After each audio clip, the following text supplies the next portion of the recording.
The Galactic Conclave had existed for 12 million years. It was the oldest government in the known universe. The beings who led it were called the Elders. They had watched countless civilizations rise and fall. They had seen empires born and destroyed. They had learned many lessons across the ages. Among all their laws, one stood above the rest. It was called Directive Zero. Every species in the galaxy knew this law. Every child learned it before they learned anything else. The law was simple. It said, never interfere with, threaten, or provoke the species known as humanity. No one knew why this law existed. The Elders refused to explain it. They only said that some knowledge was too dangerous to share. They said that some lessons should never be learned twice. On the neutral world of Vethros Prime, there stood a great academy. It was called the Academy of Galactic History. Scholars from 1,000 worlds came here to study the past. They believed that understanding history would help them build a better future. A young scholar named Seven worked in the Academy's archives. He belonged to a species called the Kirathi. They were known for their curiosity and their love of knowledge. Seven had spent 5 years studying ancient records. He had read about wars and treaties and the rise of great civilizations, but one thing always bothered him. Whenever he searched for information about humanity, he found almost nothing. There were basic facts about their biology and their home planet called Earth. There were maps showing their small territory near the edge of the galaxy. But there was no history. There were no stories. It was as if someone had erased everything important. One night, Seven discovered a hidden section in the archives. It was locked behind security codes that were older than most civilizations. He spent 3 weeks breaking through the encryption. What he found inside changed everything he believed. The records spoke of something called the silencing. It had happened 3,000 years ago. A powerful species had attacked humanity without warning. The records did not say what happened next. Those sections were completely deleted. But the final entry made Seven's blood run cold. It said, after the silencing, Directive Zero was created by unanimous vote. May the galaxy never witness such events again. Seven brought his discovery to his mentor. Elder Varathus was one of the oldest beings in the Academy. He had lived for over 6,000 years. When Seven showed him the records, the Elder's face turned pale. His hands began to shake. Varathus told Seven to delete everything he had found. He told him to forget what he had read. He told him that some doors should remain closed forever. Seven asked why. He asked what humanity had done that was so terrible. He asked why the entire galaxy was forbidden from provoking a species that seemed so unremarkable. Varathus looked at Seven with eyes full of old fear. He said that humanity had earned their protected status through actions that could not be spoken aloud. He said that the Elders had made Directive Zero not to protect humanity from the galaxy. They had made it to protect the galaxy from humanity. Seven did not understand. He had seen images of humans. They were soft creatures with no natural weapons. They could not survive in extreme temperatures. They needed to breathe a specific mixture of gases. They seemed fragile compared to most spacefaring species. Varathus only shook his head. He said that Seven was looking at the wrong things. He said that humanity's danger did not come from their bodies. It came from something else. Something that no other species possessed in the same way. But before Varathus could explain further, news arrived that shocked the entire conclave far across the galaxy. A military power called the Dominion of Krell was expanding its territory. The Krell were a warrior species.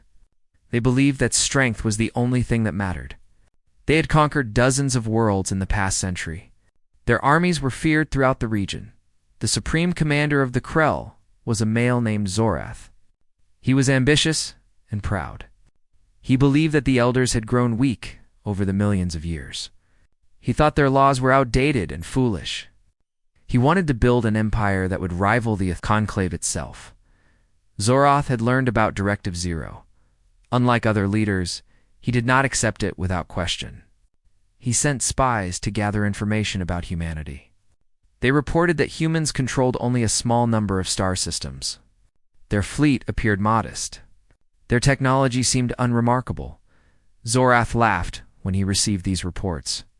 He could not understand why the elders protected such a weak species. He decided that Directive Zero was nothing but superstition. It was a relic from a forgotten age. It had no place in the modern galaxy. His advisors warned him to be careful. They reminded him that the elders had never been wrong about such matters. They suggested that perhaps there was a reason humanity was protected. Zorath dismissed their concerns. He called them cowards. He said that the elders were afraid of shadows. He said that he would prove to the galaxy that humanity was nothing special. An elder representative came to Zorath's throne room. She was ancient beyond measure. She had witnessed the birth and death of stars. She begged Zorath to abandon his plans. She told him that he did not understand what he was about to awaken. Zorath asked her to explain. He asked her to tell him why humanity was so dangerous. The elder refused. She said that speaking of it was forbidden. She said that some knowledge carried a curse. Zorath grew angry. He told the elder to leave his presence. He said that he would not be controlled by secrets and mysteries. He was the supreme commander of the Krell. He would not bow to fear. The elder left with tears in her ancient eyes. As she departed, she spoke her final warning. She said that Zorath was about to make the greatest mistake in Krell history. She said that, by the time he understood the truth, it would be far too late. Zorath ignored her words. He stood before his war council and gave the order. 100 warships would travel to human space. They would demand surrender and tribute. They would prove to the galaxy that the Krell feared nothing. The fleet launched 3 days later. 100 of the most powerful warships in Krell history flew toward the edge of the galaxy. Their crews were eager for conquest. They expected an easy victory against a weak enemy. None of them knew what was waiting for them. On Vethros Prime, Seven continued his research in secret. He could not stop thinking about the silencing. He needed to know what humanity had done. He needed to understand why the elders were so afraid. Deep in the archives, he found one more fragment. It was a personal account from a survivor. The species' name was marked as extinct. The account was incomplete, damaged by time and deliberate deletion, but the final words remained intact. They said, "We thought we understood war. We thought we knew what conquest meant. We were wrong. The humans did not defeat us. They did not conquer us. They simply made certain that we would never threaten anyone again. I am the last of my kind. I am writing this so that others might learn from our mistake. Do not provoke humanity. They are not what they appear to be. They are patient. They are clever. And when you threaten what they love, they become something that the galaxy has never seen before and should never see again." Seven read these words 3 times. His hands trembled, just as Varathus's had trembled. Now he understood the old elder's fear. Somewhere across the galaxy, 100 Krell warships were flying toward human space. They did not know that they were about to learn the same lesson that a dead species had learned. 3,000 years ago, the humans had been waiting. They had been preparing. And now, after 3 millennia of peace, someone had finally been foolish enough to provoke them. The Krell War fleet arrived at the border of human space after 17 days of travel. Supreme Commander Zorath stood on the bridge of his flagship and looked at the stars ahead. Somewhere beyond those distant lights lived the species that the elders feared so much. Zorath felt only confidence. His 100 warships carried enough firepower to destroy entire planets.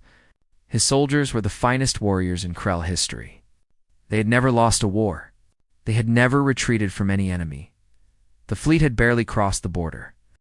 When sensors detected a single ship approaching, it was small and unarmed. It broadcast a peaceful signal and requested permission to communicate. Zorath was surprised. He had expected human warships to meet them. He had expected a show of force. Instead, they sent one tiny vessel that could not possibly pose any threat. He ordered his crew to allow the ship to dock with his flagship. He wanted to see these humans for himself. He wanted to understand why the elders considered them dangerous. The airlock opened, and a single human walked onto the Krell warship. She was an older female with gray hair and calm eyes. She wore simple, diplomatic clothing with no weapons and no armor. She introduced herself as Ambassador Alina Vasquez. Zorath studied her carefully. She was smaller than he expected. Her body looked soft and weak. She had no claws, no fangs, no natural defenses of any kind. He could have killed her with one hand. He laughed loudly. This was the species that the galaxy feared. This fragile creature was supposed to represent a threat to the mighty Krell Dominion. Alina did not react to his laughter. She simply waited until he was finished. Then she spoke in a quiet and steady voice. She said that she had come to negotiate. She said that humanity desired peace with all species. She asked what the Krell wanted and why they had entered human territory with weapons charged. Zorath decided to be direct. He told Alina that humanity would surrender 3 of their colony worlds to the Krell Dominion. They would pay tribute every year. They would acknowledge Krell superiority. If they refused, his fleet would destroy their civilization. He expected fear. He expected her to beg for mercy. He expected her to offer desperate compromises. Instead, Alina simply nodded. Her expression did not change. She seemed neither afraid nor angry. She looked at Zorath with something that almost resembled pity. She told him that humanity had been expecting this moment for 3,000 years. They knew that eventually someone would ignore the Elder's warnings. They knew that eventually someone would test their patience. She offered Zorath one chance to withdraw. She told him to take his fleet and return home. She told him that if he left now, there would be no consequences. Humanity would forgive this intrusion and never speak of it again. Zorath could not believe what he was hearing. This weak-old female was giving him an ultimatum? She was threatening him while standing alone and unarmed on his own ship. He laughed again, louder than before. He told his guards to escort Alina back to her vessel. He told her to return to her people with his final answer. The Krell did not retreat. The Krell did not negotiate. The Krell took what they wanted. Alina walked toward the airlock without resistance. Before she stepped through, she turned back to face Zorath one final time. She spoke calmly. She said that humanity had given the Krell a choice. She asked him to remember that. She said that everything that happened next would be his responsibility and his alone. Then she delivered humanity's formal response. She said simply, "We gave you a choice." Remember that the airlock closed behind her. Her small ship detached and flew back toward human space. Zorath watched it go with amusement. He turned to his officers and ordered the fleet to advance.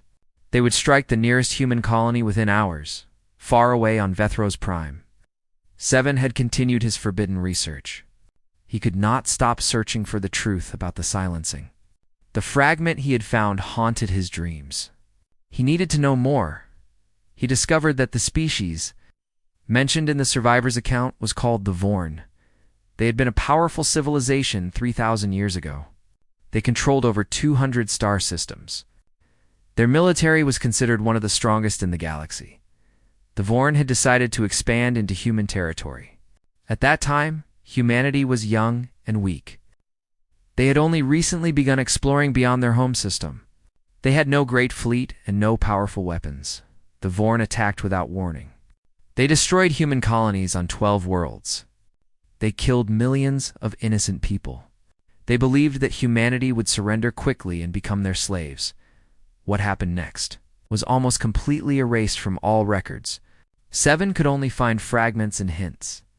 But he discovered one crucial fact that made him stop breathing for a moment. The Vorn no longer existed. They were not conquered. They were not absorbed into another empire. They were simply gone. Every world they had controlled was now empty. Every ship they had built was now dust. Every member of their species had vanished completely. The historical records listed them as extinct. The cause of extinction was marked as conflict with humanity. Details classified under Directive 07 realized the terrible truth. Humanity had not just defeated the Vorn. They had erased them from existence. An entire species with 200 star systems had been completely eliminated. In response to their attack, he found one more fragment from the survivor's account. It described the human response to the Vorn attacks. The survivor wrote, They did not come with anger or hatred. They came with cold purpose. They were systematic and thorough. They destroyed our fleets in weeks. They captured our worlds in months. And then they did something that no species had ever done before. They made certain that we could never threaten them again. Not our children. Not our grandchildren. Not ever. They ended us completely. The survivors' final words echoed in Seven's mind. I do not hate them for what they did. We attacked their families. We killed their children. We gave them no choice. But I want the galaxy to understand something important. Humanity did not enjoy what they did to us. They took no pleasure in our destruction. They simply refused to let their people be victims, and that made them more dangerous than any species that had come before. Seven closed the archive with trembling hands. Now he understood why the Elders created Directive Zero. Now he understood why they refused to explain it. The Krell fleet was flying toward human space at this very moment. Supreme Commander Zoroth believed he was about to conquer a weak and frightened species. He had no idea what was actually waiting for him. Deep within human territory, systems that had been dormant for 3,000 years began to activate. Defense networks hidden throughout their space came online. Ships that appeared old and primitive began transforming into something else entirely. Humanity had spent 3 millennia preparing for this moment. They had built weapons they hoped never to use. They had developed technologies they prayed would never be necessary. They had watched the galaxy and waited for the day when someone would forget the lessons of the past. That day had finally arrived, Ambassador. Alina returned to her homeworld and delivered her report. The human leadership listened in silence. When she finished, there were no arguments and no debates. Everyone knew what had to be done. A single order was transmitted across human space. It contained only 4 words. Protocol Omega is authorized. Across 1,000 worlds, humanity prepared for war. Not with excitement or bloodlust. They prepared with the same cold purpose that the Vorn survivor had described. They prepared with the knowledge that they had offered peace and been refused. The Krell had made their choice. Now they would learn why the Elders warned the galaxy to never provoke humanity. The Krell fleet advanced toward the human colony world of New Helsinki. Supreme Commander Zoroth felt certain of victory. His sensors showed only a small defense force protecting the planet. Perhaps 30 ships against his 100. The battle would be over in minutes. He ordered his fleet to attack. 100 warships charged their weapons and prepared to demonstrate Krell's supremacy. Then everything went wrong. The human ships that had appeared old and primitive suddenly transformed. Hidden weapon systems emerged from their hulls. Shields activated that the Krell had never seen before. The 30 human vessels moved with speed and precision that seemed impossible. The first wave of Krell missiles was destroyed before reaching their targets. The second wave simply vanished, absorbed by shield technology that defied Krell understanding. The third wave turned around and flew back toward the Krell fleet. Zoroth watched in horror. As his own weapons attacked his own ships, 25 warships exploded in the first 5 minutes of battle. The human fleet had not suffered a single casualty. He screamed orders at his commanders. He demanded explanations. He refused to believe what his eyes were showing him. This was impossible. Humans were supposed to be weak. Their technology was supposed to be primitive. The Elders had protected them because they were helpless, not because they were dangerous. The battle continued for 3 hours. The Krell threw everything they had at the human defenders. Nothing worked. Every tactic failed. Every strategy was anticipated and countered. It was as if the humans had studied Krell warfare for centuries and prepared responses for every possible attack. When the fighting finally stopped, Zoroth had lost 43 warships. Nearly half his fleet was destroyed. The humans had lost nothing. Captain David Okonkwo commanded the human defense force at New Helsinki. He was a tall man with dark skin and calm eyes. He had spent his entire career preparing for a day he hoped would never come. As he watched the Krell retreat to regroup, he felt no joy. He took no pleasure in the destruction his forces had caused.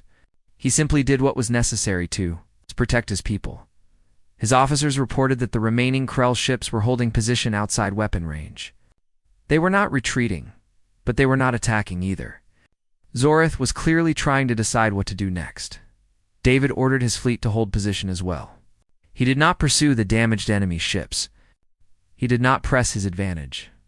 He simply waited to see if the Krell would make the wise choice and withdraw. On the surface of New Helsinki, 8 million people continued their daily lives. They knew that a battle was happening in space above them. They trusted their defenders to keep them safe. Children went to school. Workers went to their jobs. Life continued as normal because the people believed in their protectors. David thought about those 8 million lives as he watched the enemy fleet. He thought about the families who were counting on him. He thought about what would happen if the Krell reached the surface. He also thought about the Vorn. Every human child learned that story. They learned about the attack that killed millions of their ancestors. They learned about the response that followed. They learned that humanity had done something terrible to survive, and they carried the weight of that history with them always. The humans did not want another silencing. They had prepared for 3,000 years specifically to avoid it. They had built defenses so strong that no rational enemy would dare attack. They had hoped that their strength would prevent war, not cause it. But Zorith was not rational. He was proud and stubborn and refused to accept defeat. David received word that the Supreme Commander was calling for reinforcements. A second Krell fleet of 200 ships was being assembled.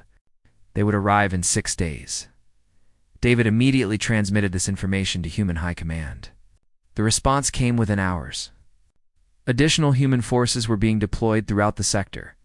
If the Krell wanted to escalate, humanity would match them. But human leadership also sent another message. They instructed David to attempt communication with Zorath one more time. They wanted to give the Krell every possible chance to withdraw peacefully. David opened a channel to the enemy flagship. Zorith appeared on screen, his face twisted with rage and humiliation.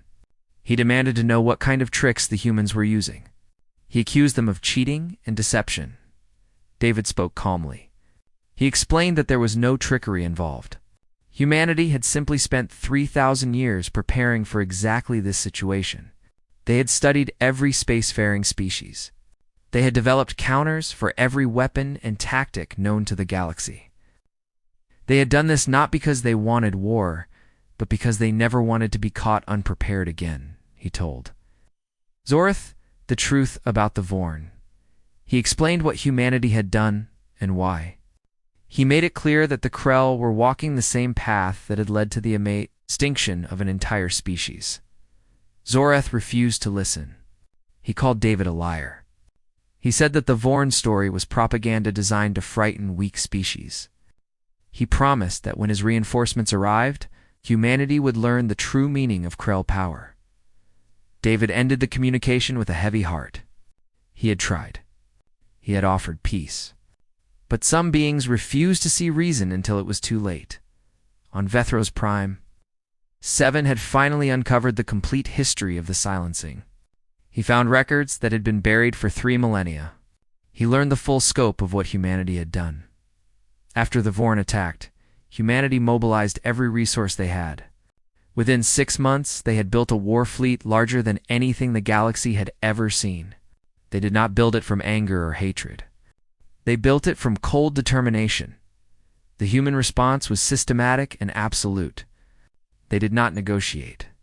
They did not accept surrender. They hunted the Vorn across every system they controlled. They destroyed their ships, occupied their worlds, and dismantled their civilization piece by piece. The process took 1 year. When it was finished, the Vorn existed only in history books. 200 star systems that had belonged to them were now empty. Every Vorn city was silent. Every Vorn ship was dust. The records contained interviews with human commanders from that era.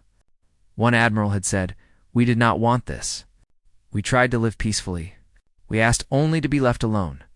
But they killed our families. They destroyed our homes.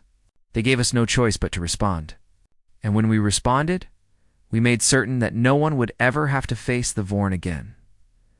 Another commander had been asked, If humans felt guilty about what they had done, she had replied, every day. We carry that weight every day. But guilt does not change necessity. We did what we had to do to protect our children and our future. We would do it again if we had to. And that is why we hope we never have to. 7 understood now. Humanity was not aggressive or cruel by nature. They were protective. They were willing to do absolutely anything to keep their people safe. That combination of capability and determination made them the most dangerous species in the galaxy. The Krell reinforcement fleet was 6 days away. 200 more warships were coming to support Zoreth's failed invasion. Human intelligence had already tracked their departure and plotted their course.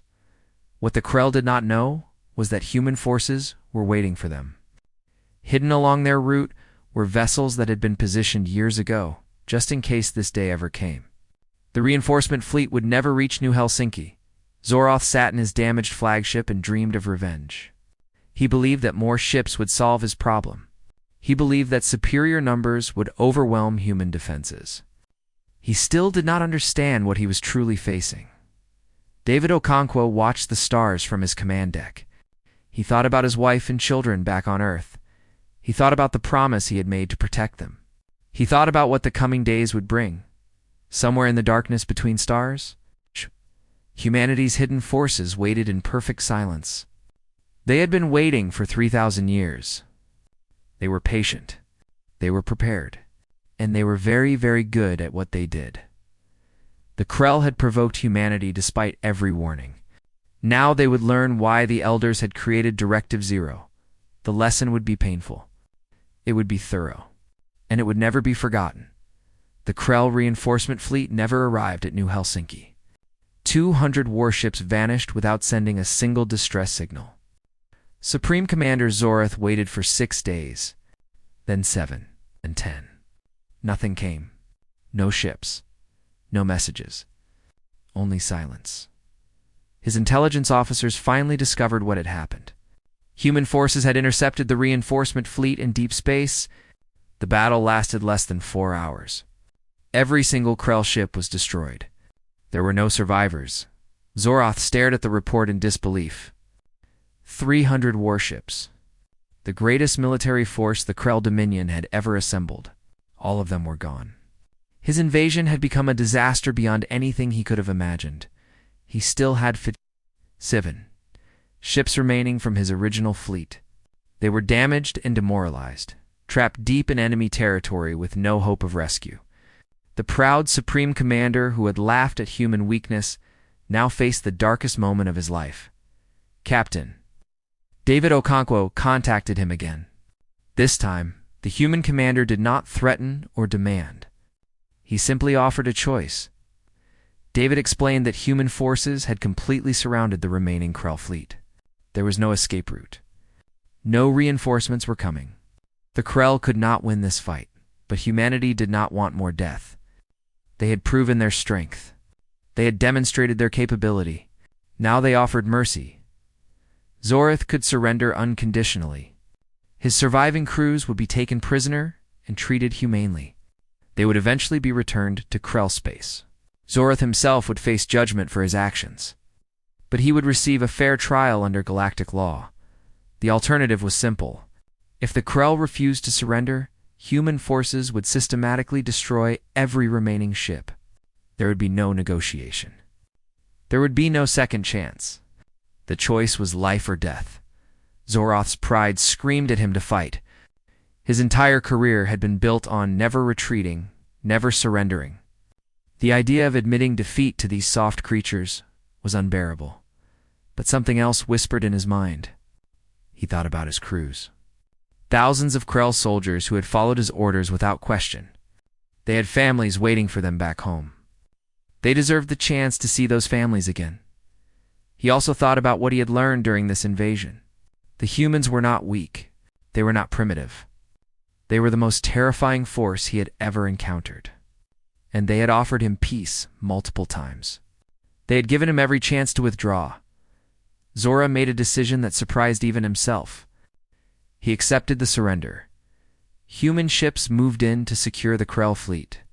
They did not mistreat the prisoners. They did not humiliate the defeated enemy. They simply took control of the vessels and began processing the captured soldiers with efficiency and professionalism.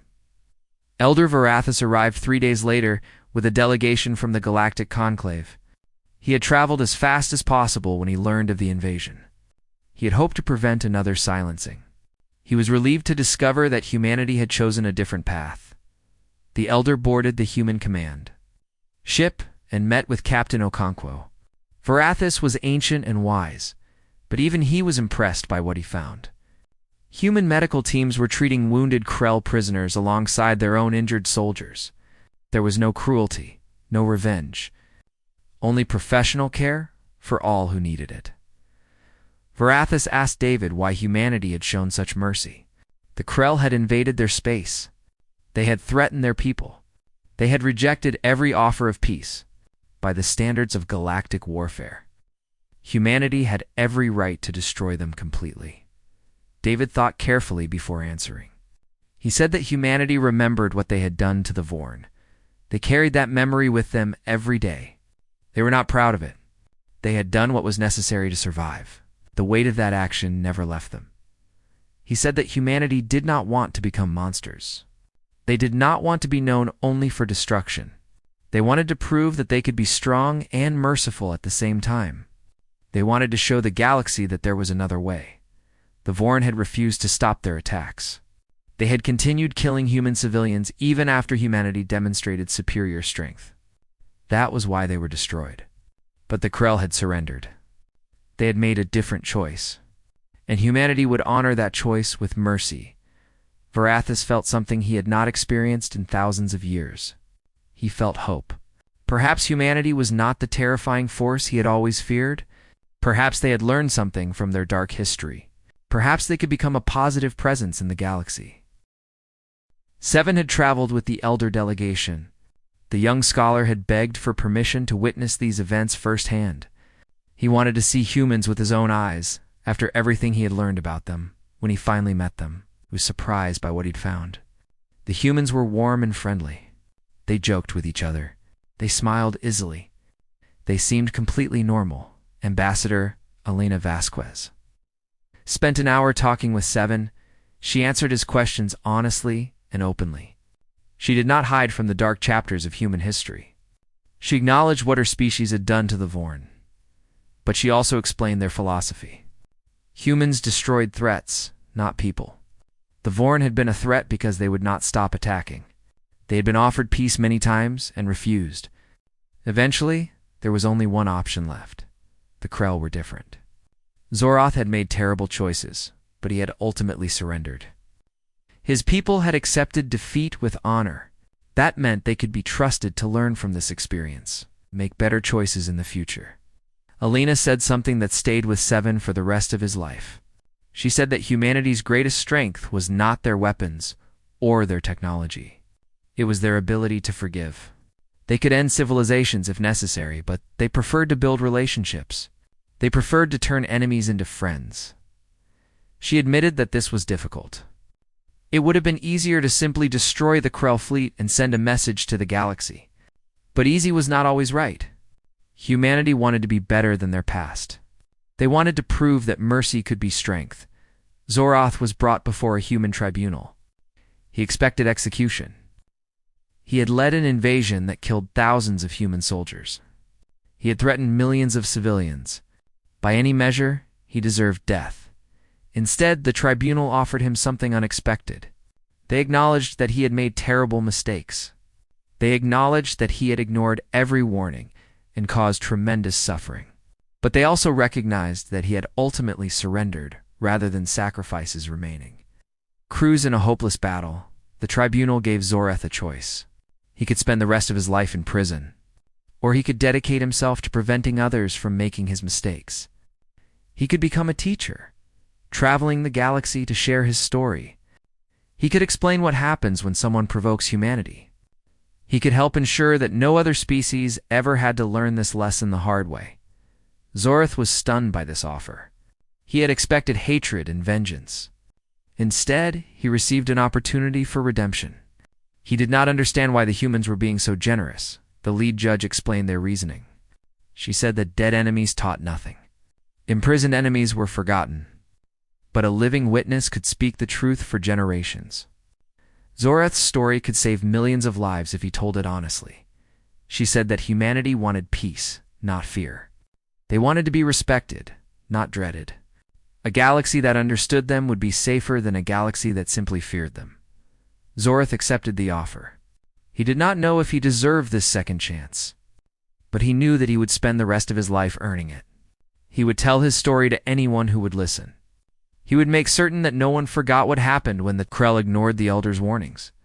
The prisoners began their journey home to Krell space.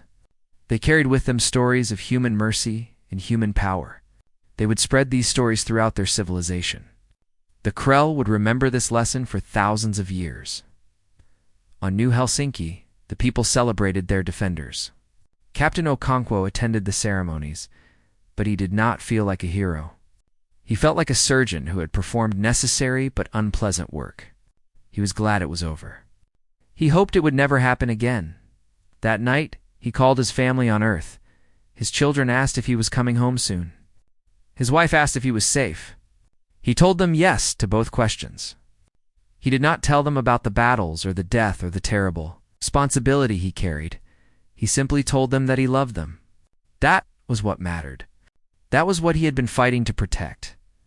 The Galactic Conclave called an emergency session to address the Krell invasion. Representatives from over 5,000 species gathered in the Great Assembly Hall. The mood was tense and fearful.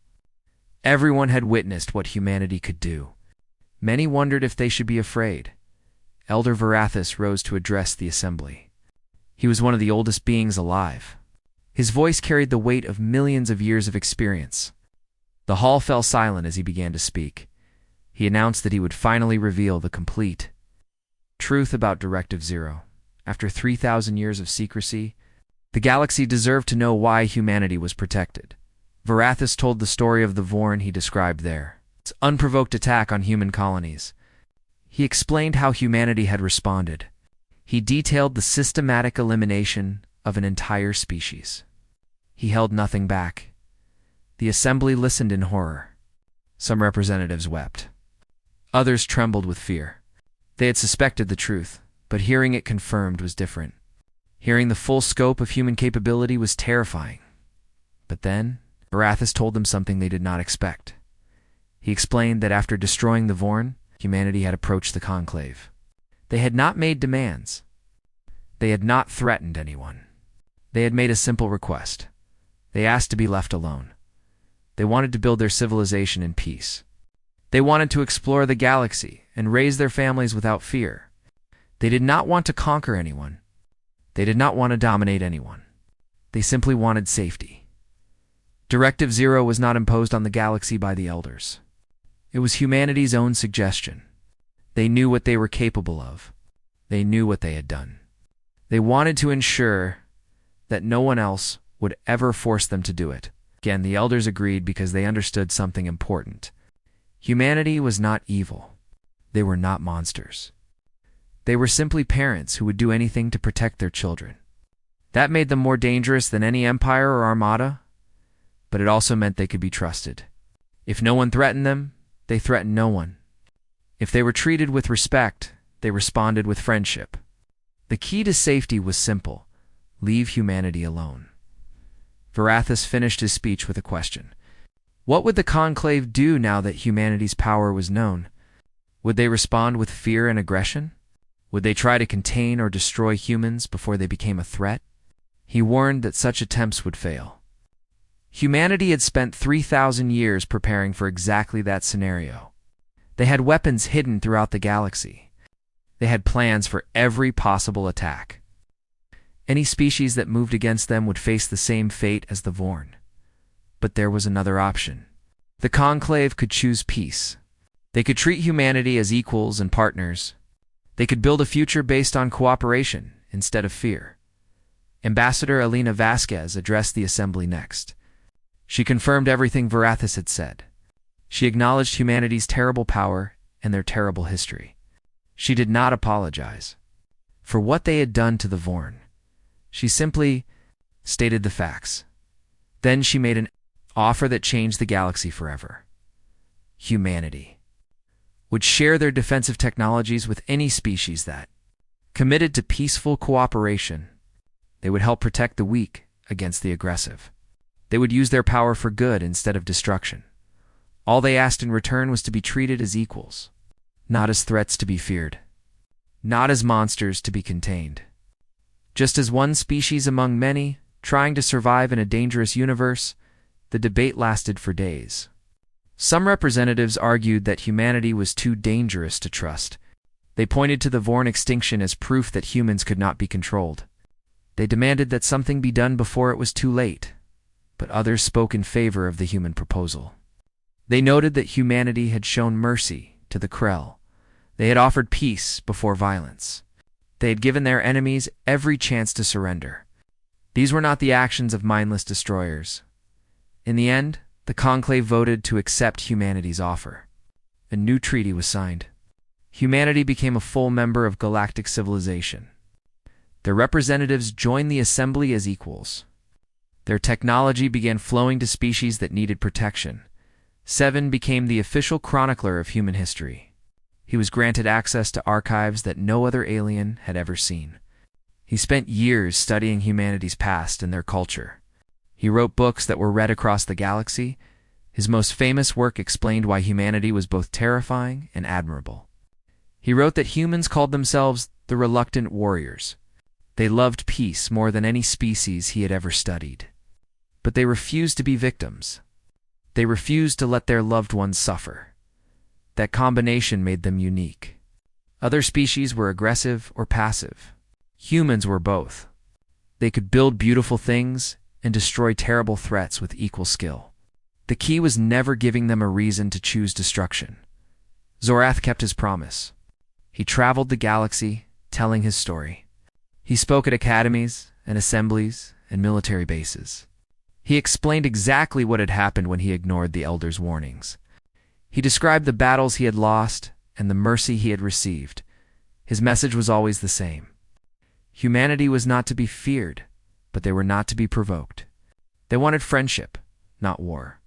They offered their hand in peace to anyone willing to take it, but they would close that hand into a fist against anyone who threatened their families. Years passed. The galaxy changed. Species that had once fought each other now cooperated under the protection of human defensive networks. Wars became rare. Peace spread across regions that had known only conflict. Humanity kept their promise too. They helped where they were needed. They protected those who could not protect themselves. They never used their power for conquest or domination. They remained exactly what they had always claimed to be, a species that wanted peace but was prepared for war. On Earth, Ambassador Alina retired to a small house near the ocean. Her grandchildren visited every weekend. She told them stories about the galaxy and the strange beings she had met during her long career.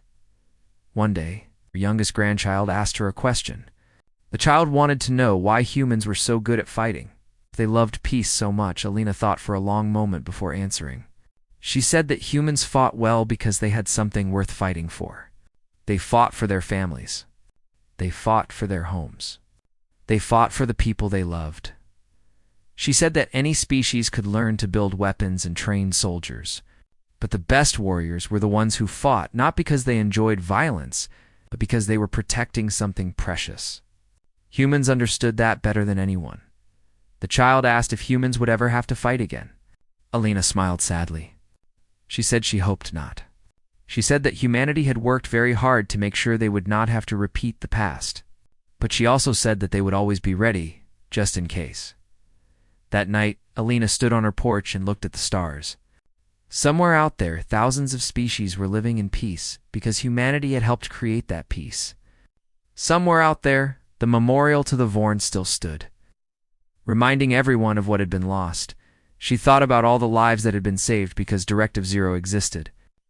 She thought about all the wars that had been prevented because the galaxy understood what humanity could do. She thought about her grandchildren and the future they would inherit. The stars were quiet. The galaxy was at peace. and humanity stood watch as they had for 3,000 years, ready to protect everything they loved, in a classroom on Krell Prime. A young student sat listening to a teacher explain human history. The teacher was Zoroth himself. Older now, but still dedicated to his mission. The student asked what she should remember about humanity.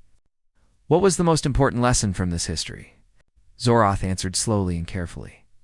He said that humans were not monsters or gods. They were parents who loved their children. They were friends who protected their companions. They were people who wanted to live in peace, but they were also warriors who would never surrender. They would never abandon their loved ones. They would do anything necessary to keep their families safe. The student nodded. She understood. She would remember that was why the elders had warned the galaxy to never provoke humanity. And that was why someone had been foolish enough to ignore that warning. And that was why the galaxy would never forget the lesson that followed. Some species conquered through strength. Humanity conquered through love. And that made all the difference.